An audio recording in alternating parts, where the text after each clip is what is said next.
Agriculture income ట్యాక్సేషన్లో agriculture income exempted ఉంటుంది, కానీ అది డిపెండ్ అయి ఉంటుంది. రెంట్ ఆర్ లీజ్ ఏదైనా అగ్రికల్చర్ ల్యాండ్ ఇండియా లోపల సిచ్యువేటెడ్ అయి ఉండి దాని తరపు నుంచి రెంట్ అన్న రెవెన్యూ అన్న వస్తే దాన్ని అగ్రికల్చర్ ఇన్కమ్ అంటారు. అయితే అగ్రికల్చర్ ఇన్కమ్ మనకి కల్టివేషన్ తరపు నుంచి, టిల్లింగ్ నుంచి, సోయింగ్ నుంచి వస్తుంది. ఆ విధంగా బేసిక్ ఆపరేషన్స్ అనగా అగ్రికల్చర్కి కావాల్సినటువంటి necessary needs like cultivation, sowing అలాంటివి.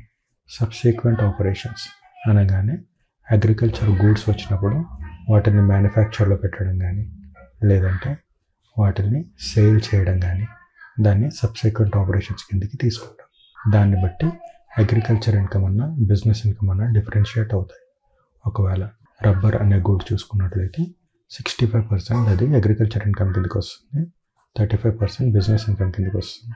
కాఫీ గ్రోన్ క్యూర్డ్ 75% అగ్రికల్చర్ కిందకి వస్తుంది, 25% బిజినెస్ ఇన్కమ్ కిందకి వస్తుంది.